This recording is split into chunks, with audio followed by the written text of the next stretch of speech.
ശ്രീ സന്ദീപ് വാര്യർ എല്ലാ അന്വേഷണവും നേരത്തെ ജിൻഡോ ജോണിന്റെ ഭാഷയിൽ പറഞ്ഞാല് ഒരിടത്തും എത്താതെ പോകുന്നതിനെ കണക്ട് ചെയ്യാറുള്ളത് കൊടകരയുമായിട്ടാണ്.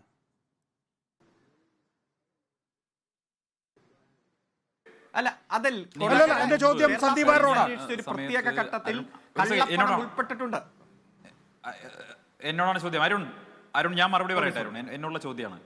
ഇവിടെ കഴിഞ്ഞ സമയത്ത് അരുൺ പറഞ്ഞ ചില കാര്യം തോമസ് ഐസക്കിന്റെ കേസുമായി ബന്ധപ്പെട്ട് ഞാൻ ചില കാര്യങ്ങൾ പറഞ്ഞപ്പോൾ ഞാൻ നുണ പറയുകയാണെന്ന് പറഞ്ഞു.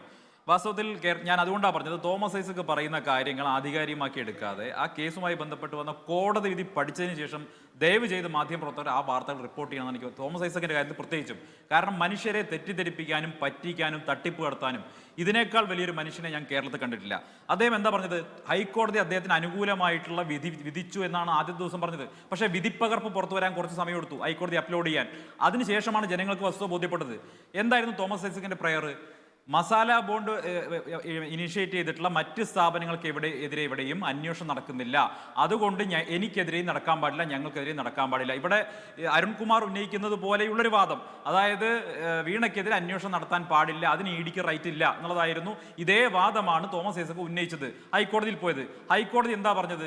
ഹൈക്കോടതി Niharika versus state of Maharashtra case അടക്കം ഉദ്ധരിച്ചുകൊണ്ട് കൃത്യമായിട്ടുള്ള വിധി പറഞ്ഞു. ആ കാര്യത്തിൽ തോമസ് ഐസക്കിന്റെ പ്രയർ നിലനിൽക്കില്ല, ആ പ്രയർ തള്ളിക്കളഞ്ഞു.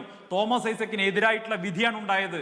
അവിടെ ഇഡി പറഞ്ഞു ഞങ്ങളുടെ സമൻസുമായി ബന്ധപ്പെട്ട് ആ സമൻസിലുള്ള സാങ്കേതിക തകരാർ പരിഹരിക്കാൻ വേണ്ടി ഞങ്ങൾ ഈ സമൻസ് അടക്കം കേരളത്തിൽ മറ്റു പല കേസുകളും തീർച്ചയായിട്ടും അരുൺകുമാറിന്റെ വാട്സാപ്പ് നമ്പർ എനിക്കില്ല, ഒരു ഹായ് അയച്ചാൽ ഞാൻ ഇപ്പൊ തന്നെ അയച്ചു തരാം. ഞാനത് ഫേസ്ബുക്കിൽ അപ്ലോഡ് ചെയ്തിട്ടുണ്ടായിരുന്നു.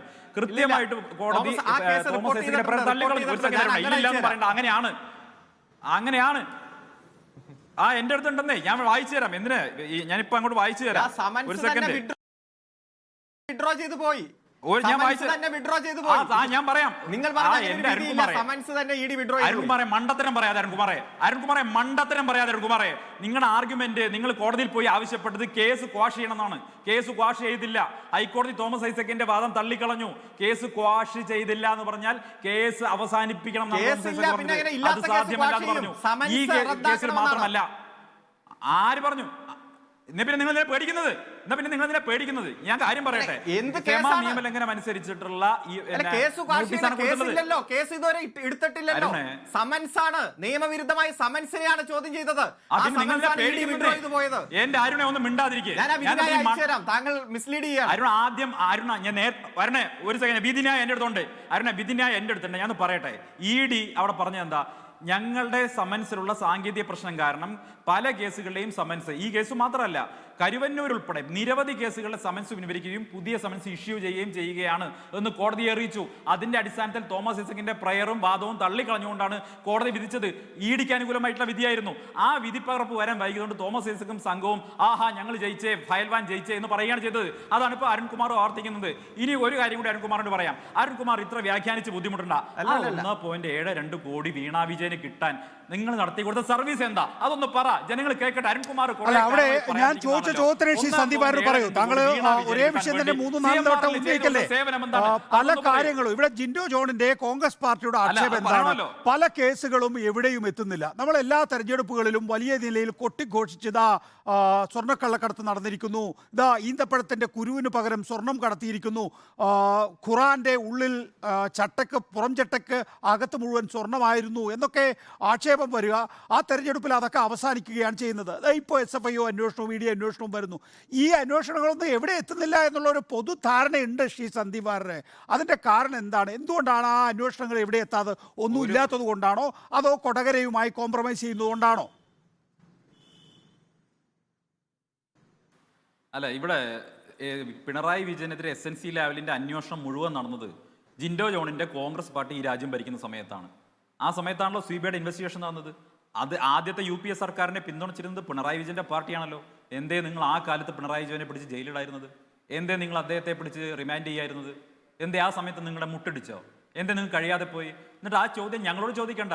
ഞങ്ങൾ അധികാരത്തിലുള്ള സമയത്താണ് മുഖ്യമന്ത്രിയുടെ പ്രിൻസിപ്പൽ സെക്രട്ടറി ജയിലിൽ പോയതേ നരേന്ദ്രമോദി ഭരിക്കുമ്പോഴാണ്. നിങ്ങൾ ആലോചിക്കണം, നിങ്ങളുടെ പ്രധാനമന്ത്രി ഭരിക്കുന്ന സമയത്ത്, മൻമോഹൻ സിംഗിന്റെ സമയത്ത്, കോൺഗ്രസ് ഭരിക്കുന്ന സമയത്ത് മുഴുവൻ നിങ്ങൾ അഡ്ജസ്റ്റ്മെന്റ് ആയിരുന്നു.